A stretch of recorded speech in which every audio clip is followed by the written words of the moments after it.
কি রান্না হচ্ছে ম্যাডাম? পায়েস। কার জন্য? নিশ্চয়ই আমি খাবো। সংগ্রামকে খাওয়াবো। সংগ্রাম কখনো পায়েস খাবে না। খাবে, আমি রান্না করেছি। অসম্ভব, আমি বহুবার চেষ্টা করেও ওকে পায়েস খাওয়াতে পারিনি। তুমি পারবে না। পারবো। পারবে না? বাজি। যদি খায় তাহলে তুমি যা বলবে আমি তাই শুনবো, আর যদি না খায় তাহলে? তাহলে কি? তাহলে আমি তোমাকে কিন্তু যদি খায় তাহলে? তাহলে কি? আমার 10 দিনের ময়লা কাপড় চোপড় সব তুমি ধুয়ে দেবে। মাত্র 10 দিনের? প্রয়োজন হলে 1 বছরের কাপড় চোপড় আমি ধুয়ে দেবো।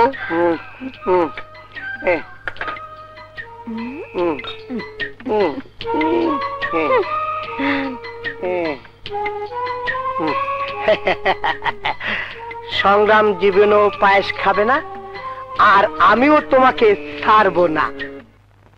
এইটা কি? আপনার জন্য পায়েস রেঁধেছি। ইয়ে মানে আমি পায়েস টায়েস খাই না। ও সুন্দরী, এইবার তোমায় আমি চুমা দিতে পারি। এই পায়েসের একটা স্পেশাল কোয়ালিটি আছে। Special quality? হ্যাঁ, এটা খেজুরের গুড়ের পায়েস। এই যে ভাইয়া, নাও তোমার খেজুরের গুড়ের পায়েস, মন ভরে খাও।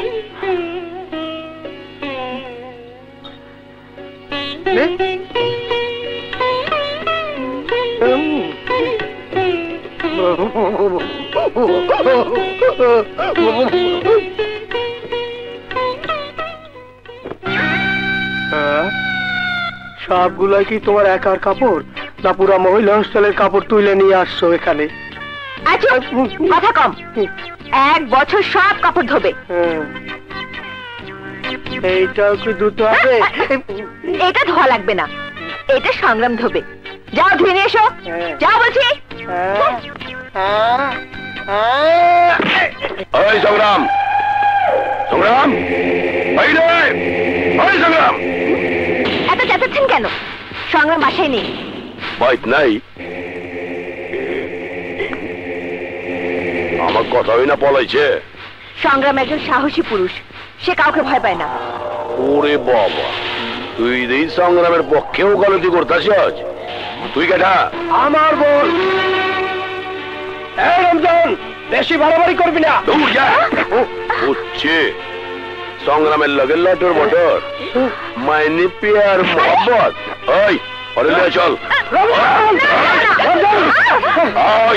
সংগ্রাম রে কই চড়ে আমার 7 নম্বর বউ বানাবো, আর এই যাবি কই সংগ্রাম যেন টাওয়ারটা খায়।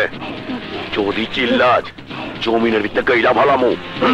কবুল তো কয় না। ওই মায়া কবুল ক, 5 বার চাইলে কবুল ক।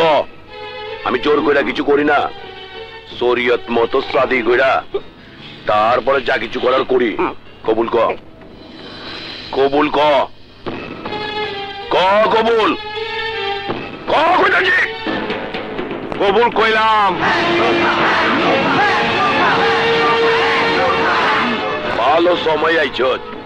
ওই রুবিরে তোর লেগে বিয়া করবার পারি নাই, এইবার তোর প্রেমিকারে বিয়া কইরা সত্য লোম। সেই সুযোগ তুই কোনোদিনও পাবি না। জেল আমারে আটকাইতে পারে না তা তুই বুঝছস, তবে এহেনতে তুই যে বেরোবার পারবি না তা কিন্তু বুঝোস নাই। ওই ওরে বুঝায় দে।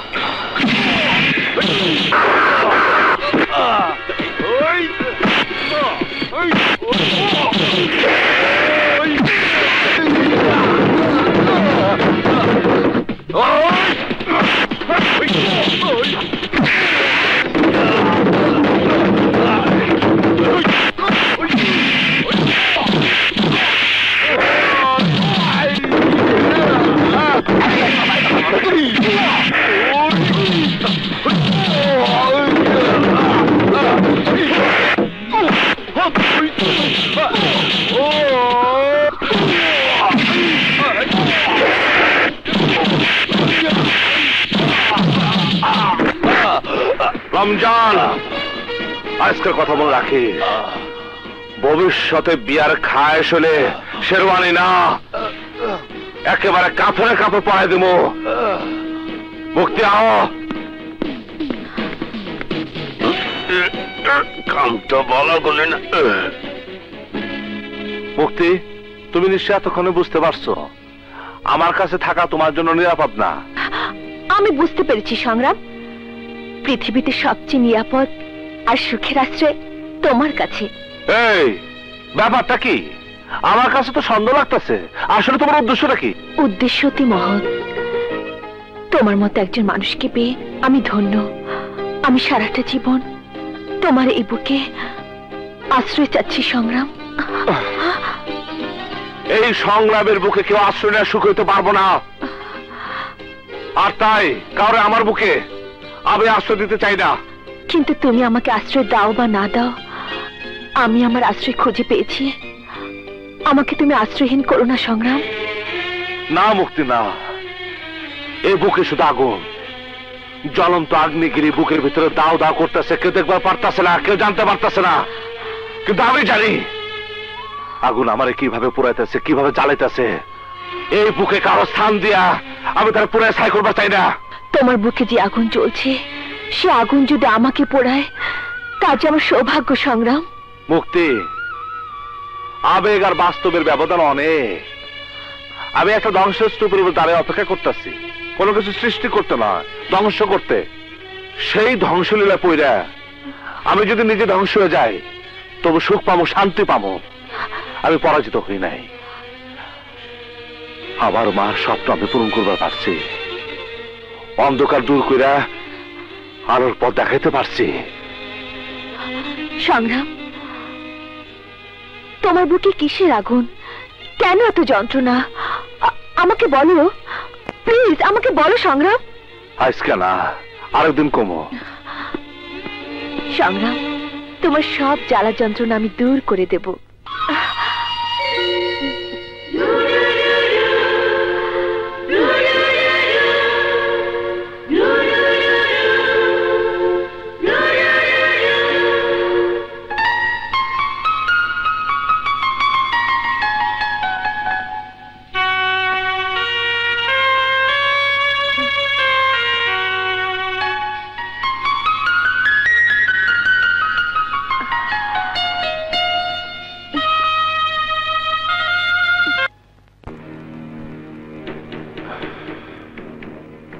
ইয়ার আলী, এই 21শে ডিসেম্বরের জন্য আমি এতদিন অপেক্ষা করতেছি। ওই দিন হবে তোর জীবনের শেষ দিন।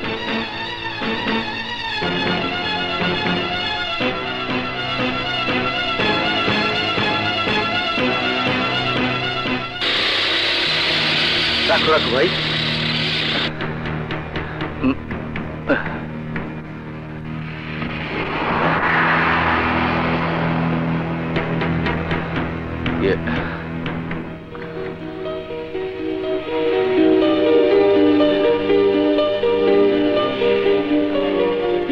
সংগ্রাম কি বাসায় আছে? হ্যাঁ সংগ্রাম, তোমার কাছে একজন লোক এসেছে। কি হয়েছে? ওই যে দেখো।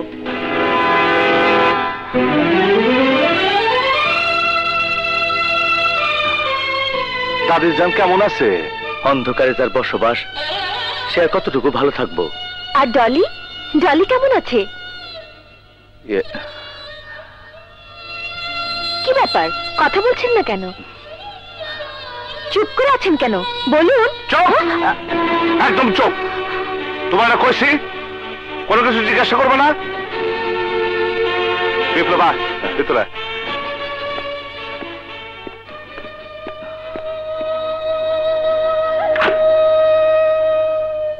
হঠাৎ তুই কেন এলি?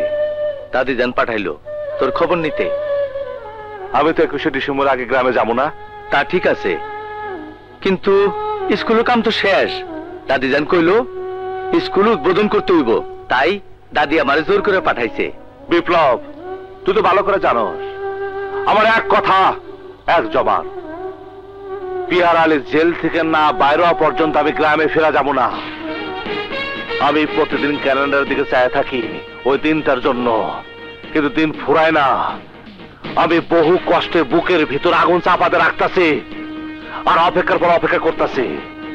যেদিন পিয়ারালি জেল থেকে বাইরে হবো সেই দিন পিয়ারালি রক্ত দিয়া এই বুকের আগুন নিবাবো।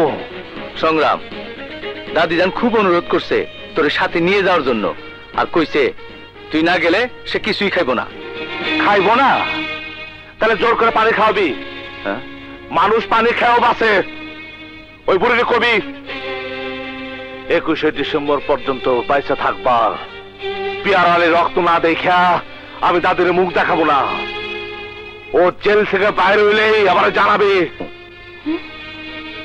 জানামু সংগ্রাম, জানামু। চাচাতো ভাই হইল তুই, বন্ধু হইল তুই। সেই ছোটবেলা থেকে একলগে মানুষ হইছি। তোর মতো আমরাও তো একটা দিনে অপেক্ষায় রইছি, কবে চাচি আমার স্বপ্ন পূরণ হইব। বিপ্লব, হাসিরে সংগ্রাম।